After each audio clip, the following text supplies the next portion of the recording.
అస్మద్గురుభ్యో నమః.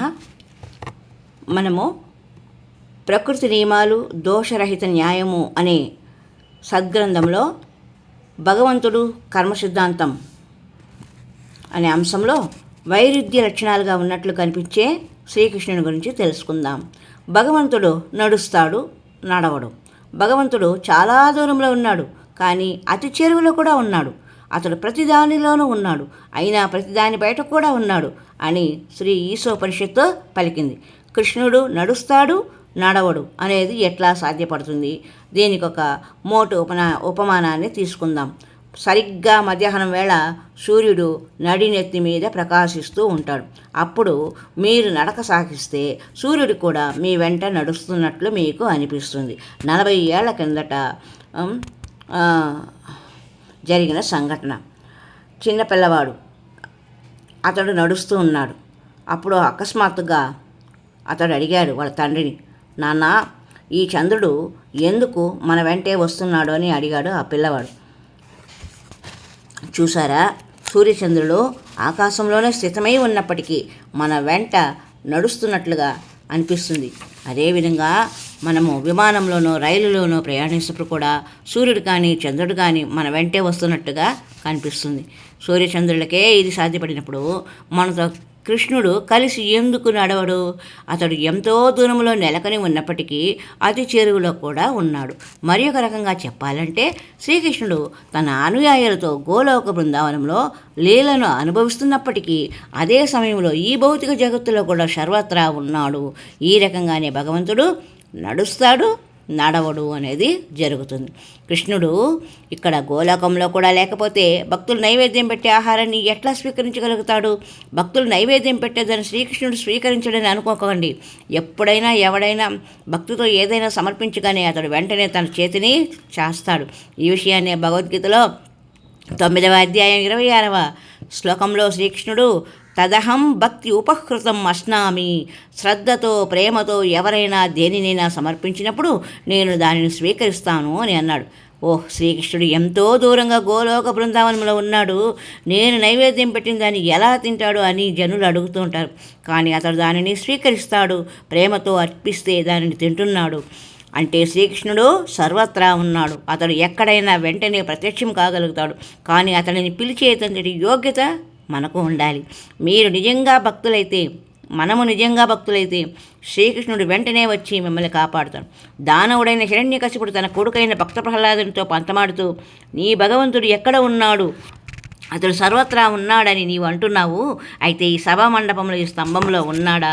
నీ భగవంతుడు ఇక్కడే ఉన్నాడవే నీవు అనుకుంటున్నావా? సరే, మంచిది, ఇప్పుడు అతనిని చంపుతాను అని అన్నాడు. తర్వాత ఆ దానవుడు వెంటనే స్తంభాన్ని బద్దలు కొట్టాడు. అప్పుడు శ్రీకృష్ణుడు ఆ స్తంభం నుండి నృసింహదేవుని రూపంలో, అంటే సగం మనిషి సగం సింహం రూపంలో వచ్చి ఆ దానవుడిని సంహరించాడు. శ్రీకృష్ణుడు అంటే ఆ విధంగా ఉంటాడు. అంటే శ్రీకృష్ణుడు సర్వత్రా ఉన్నాడు. సర్వం కృష్ణం జగత్ మయం జగత్ కనుక ఎక్కడైనా ప్రకటితం కాగలడు. ఈ విషయమే ఈశోపనిషత్తులో తదంతరస్య సర్వస్య తదు సర్వస్యాస్య బాహ్యతః, భగవంతుడు ప్రతిదానిలోనూ ఉన్నాడు, అయితే ప్రతిదాని బయట కూడా ఉన్నాడు అని వివరించింది. భగవంతుడు సర్వత్రా ఉన్నాడు అని చెప్పడానికి ఈ వేదమంత్రమే నిదర్శనం. వేదాలలో చెప్పబడినది ఏదైనా యథార్థమే. వేదాలను మనము సార్వకాలిక సత్యాలుగా స్వీకరించకపోతే కృష్ణ చైతన్యంలో ప్రగతిని సాధించలేం. గణిత శాస్త్రంలో కూడా చాలా సార్వకాలిక సత్యాలు ఉంటాయి. ఒక బిందువుకు పొడవు కానీ వెడల్పు కానీ ఉండవు. ఒకదానితో సమానంగా ఉండే 2 విషయాలు అన్యోన్యంగా కూడా సమానంగా ఉంటాయి. ఇవన్నీ కూడా సార్వకాలిక సత్యాలు. గణిత శాస్త్రం నేర్చుకోవాలనుకుంటే వీటిని మనం అంగీకరించి తీరాలి. అదేవిధంగా వేదాలు కూడా సార్వకాలిక సత్యాలను కలిగి ఉంటాయి. మనం ఆధ్యాత్మిక ప్రగతిని సాధించాలి అనుకుంటే వేదాలను సార్వకాలికమైనవిగా స్వీకరించాలి. ఒక్కొక్కప్పుడు వేదాలు వైరుధ్యాలను కలిగి ఉన్నట్లుగా అనిపిస్తుంది. అయినా అన్ని వేదాదేశాలను మనం తప్పకుండా వేదం యొక్క ఆదేశాలను స్వీకరించాలి. ఉదాహరణకు, జంతువు ఎముకను తాకితే వేద ఆదేశానుసారం వెంటనే అపవిత్రులు అవుతారు, వెంటనే తలస్నానం చేయాలి అందుకే. కానీ శంఖం కూడా ఒక జంతువు ఎముకనే, అయినా దానిని పూజా మందిరంలో వాడతాం. ఆ పూజా మందిరంలో ప్రతిదీ పరిశుభ్రంగా పవిత్రంగా ఉంటుంది. అయితే ఇక్కడ ఎముక అపవిత్రమైందని మనం అంటున్నాము. ఎముకను తాకగానే అపవిత్రమవుతామని కూడా అంటున్నాము. మరి శంఖాన్ని పూజా మందిరంలో ఎట్లా పెడుతున్నారు అని వాదించలేదు. అటువంటి వాదానికి అవకాశమే లేదు. ఎముకలు అపవిత్రమైనప్పటికీ శంఖం ఎంత పవిత్రమైనదంటే దానిని పూజా మందిరంలో చక్కగా వాడుకోవచ్చని మనం అంగీకరించి తీరాలి. అదేవిధంగా గురుదేవుని ఆజ్ఞను కూడా సర్వకాలికమైనదిగా మనం అంగీకరించాలి. దానిలో వాదానికి తావులేదు. ఆ విధంగా మనం ప్రగతిని సాధించగలుగుతాం. మన ఆలోచనకు అందని వాటి గురించి మనము వాదన చేయలేము. దాంతో మనము విఫలులవుతాం. వేదం యొక్క ఆదేశాలను, గురువు యొక్క ఆదేశాలను మనము సార్వకాలిక సత్యముగా స్వీకరించాలి. ఇదేదో అంధవిశ్వాసం కాదు. ఎందుకంటే మన పూర్వ ఆచార్యులు కూడా ఇదే పద్ధతిని స్వీకరించారు. మనం గురువుతో వాదనకు దిగితే ఏనాటికి ఒక నిర్ణయానికి రాలేము. వాదన నిరంతరం కొనసాగుతూనే ఉంటుంది.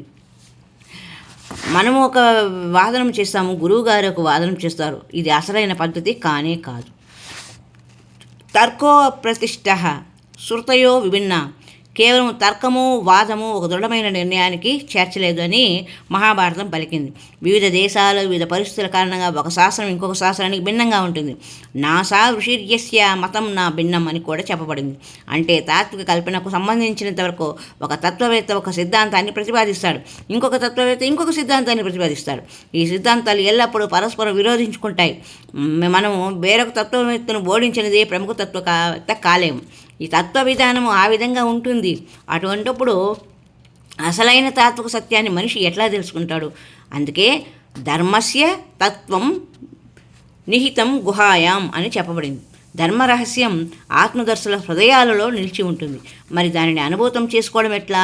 మహాజనో ఏన గతః నా పంద అంటే మీరు మహాజనులైన వారి అడుగుజాడలను అనుసరించాలి. అందుకే శ్రీకృష్ణ భగవానుని, శ్రీ చైతన్య మహాప్రభువును అనుసరించాలి. అదే పరిపూర్ణత్వం. వేదం యొక్క ఆదేశాలను తప్పకుండా అంగీకరించాలి. ప్రామాణికుడైనట్టి గురుదేవుని ఆదేశాలను కూడా అనుసరించాలి. అప్పుడు విజయము సునిశ్చితమై ఉంటుంది. మరి యొక్క సంచికలో భగవంతుడు, అతని యొక్క శక్తి, భిన్నత్వం గురించి తెలుసుకునే ప్రయత్నం చేద్దాం. హరే రామ రామ రామ హరే హరే, హరే కృష్ణ కృష్ణ కృష్ణ హరే హరే. హరి ఓం తత్సత్.